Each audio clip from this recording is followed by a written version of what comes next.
What's up guys, it's Austin. Welcome to today's vlog. Today I'm going to be talking about some very demonic 3 a.m. challenges, going from least to greatest. Honestly, they're all scary to be very fair, they're all scary. Starting with the first one, we're going to dive right into this. This one is called Dead Man's Tag. You need 3 players for this game. I'm sure you could use 2 if you wanted. There are no principles, okay? 1 flashlight per participant, so each person has to have a flashlight. 1 timekeeping device, optional. A playing field, ideally the playing field will be outdoors, so in a forest or a park. This is a creepy game, holy cow. Spread out over a very large area, so definitely a park. And equipped with spaces or geographic features that may be used as hiding places. The invitation begins shortly before dark on a night with little to no moonlight, so like an overcast, cloudy day. A cloudy night or a night on which the new moon falls are ideal. Gather all the participants together with their flashlights and timekeeping devices at the playing field. As a group, decide where home base will be. Home base must be a physical object in the area, such as a rock, tree, or other unique geographic feature. As a group, decide how long you wish you have to hide. It's recommended that you pick between 10 to 100. Make sure you count for at least that long. Wait until night has fully fallen. When it is fully dark, assemble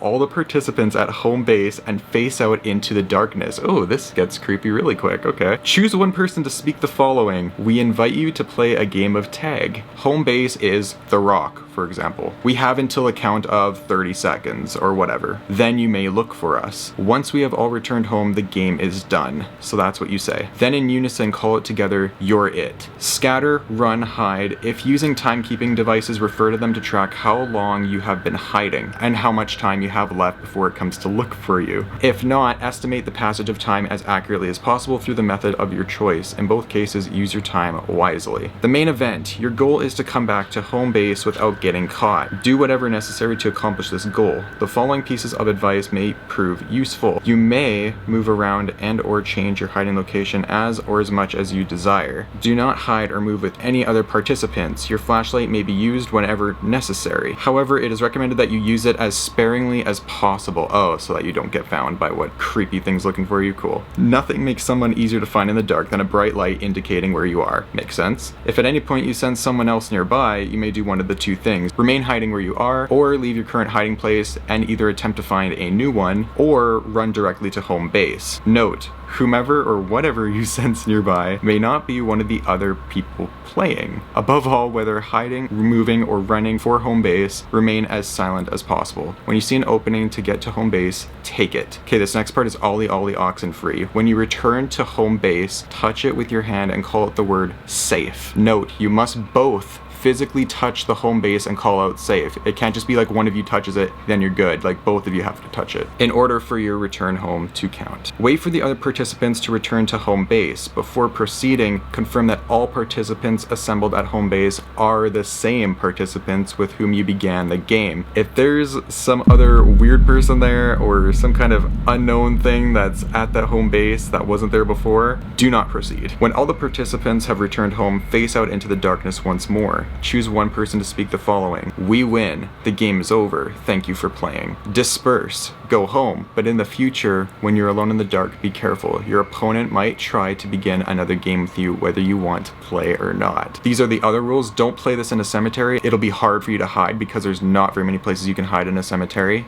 Don't choose a short time to hide. Don't pick like 5 seconds and then the thing comes looking for you. You have to pick a long time so that you have a chance to hide. It is also recommended that you don't play this game alone, because whatever is out there finding you will only come after you. Don't assume that there is only one it. Okay, so there's multiple spirits after you.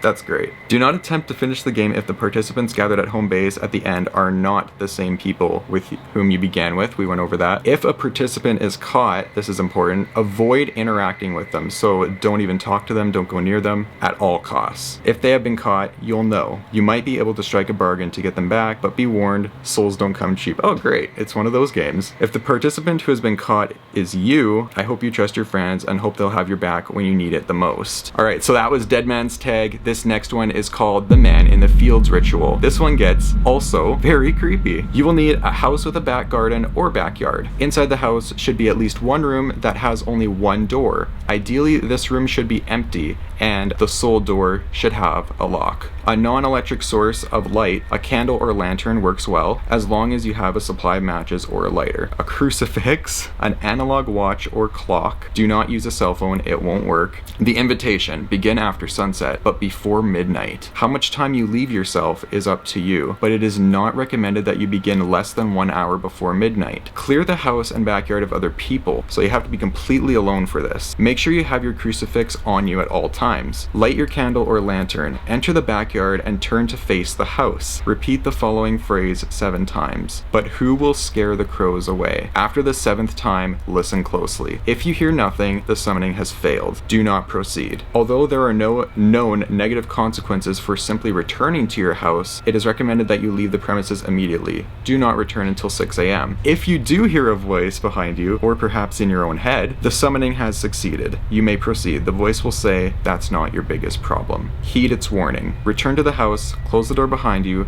and don't look back. The main event. Go to the room with only one door. Ideally, the room should be empty of all objects, but if it is not, close anything in it that might be able to open. That goes for drawers, closets, windows, doors, boxes, containers, bags, anything. Do not miss anything. If it is able to open it, it should be closed. This will be your safe room. Leave the crucifix in your safe room. This is very important. Continue carrying your candle or lantern. Exit the safe room. Everything else in your house that is capable of opening will also be open. Your task is to close everything. Everything before your clock strikes 12. If you see a man with ash skin in your peripheral vision, do not look at him. Do not make eye contact with him. However, there is no need to fear him. Simply go about your business. He is not the man in the fields. Oh God, who is the man in the fields? Do not look into the backyard. If you look into the backyard, go immediately to your safe room and close and lock the door. Find your crucifix and grasp it tightly. Pray you did not leave anything in the room open, anything at all. Do not open the door before 6 a.m., no matter what you hear or don't hear outside. The closing. After you closed everything in your house, and you're positive you have closed everything in your house,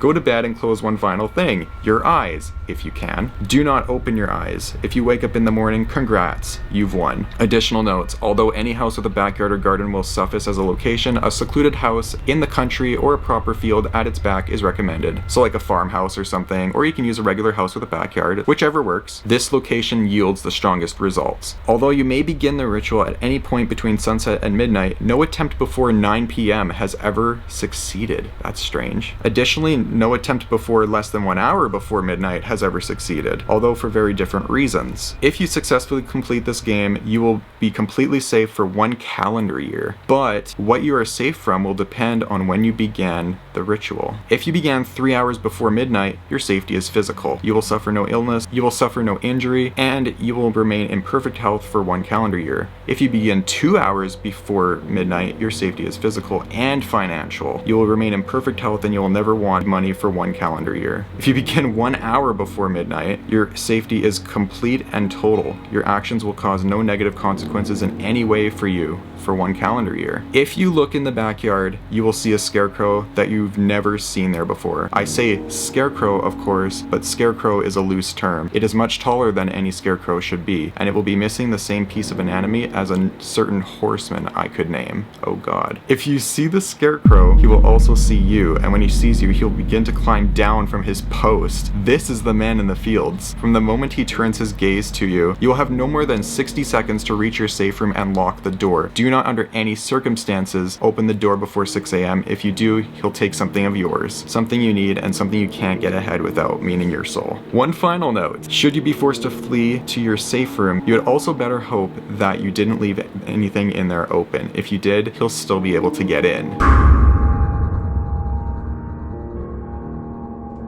Okay, this is the final ritual. I am going to make a disclaimer right now that this ritual is very dark, as a lot of them are. This is a deal with the devil. This is literally selling your soul. That's what this one is about. It's a crazy one. I do not condone anyone to do this. Here is the ritual. This is called the Crossroads Ritual, selling your soul. These are the rules. You have to be alone during this ritual. The time to be at the crossroads is 3 a.m. the devil's hour. You can't lie or mean any physical harm toward the devil. Your wish can't be ungodly things like to fly or live forever, but you can wish for fame, money, and all that kind of stuff. And you need to be very clear with your words because he can twist what you're saying on you and it won't be what you want. So you're making a wish with the devil, like literally a devil. It's not just like any demon, it's the devil. This is the summoning. The ritual requires a crossroad and burying a box in the middle of it. If you don't know what a crossroad is, I'll show you right now. You bury the box in the middle of that. You should also bring power objects with you, which is an item that means something to you that you can carry for protection. Bring protection crystals. The box must contain a picture of the mortal wishing to make the deal, which is you, so you bring a picture of you. You also need graveyard dirt because it has to have a connection with the spirits, and a bone from a black cat, more specifically the hind leg bone, which you will get at a local cult shop. However, cult shops might not let you buy this bone because they know that it's used for summoning the devil. Okay, so this is a very popular ritual then.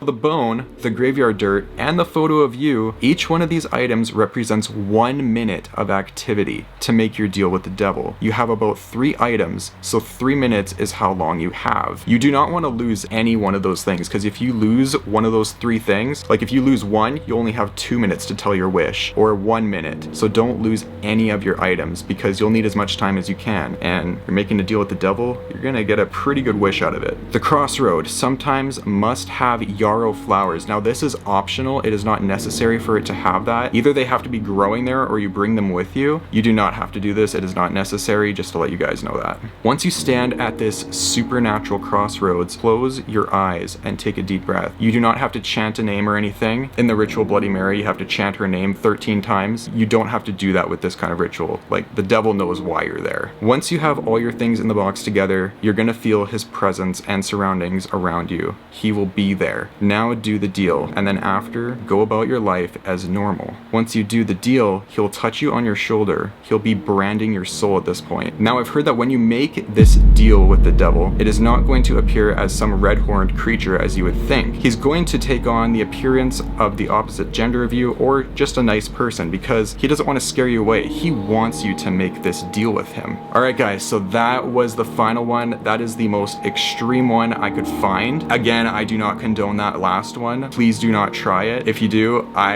am not responsible for what you do. Anyways, those are the top demonic haunted ritual 3 a.m. challenges that I have found online. I hope you guys enjoyed the video. Please comment, like, and subscribe. See you guys next time. Peace.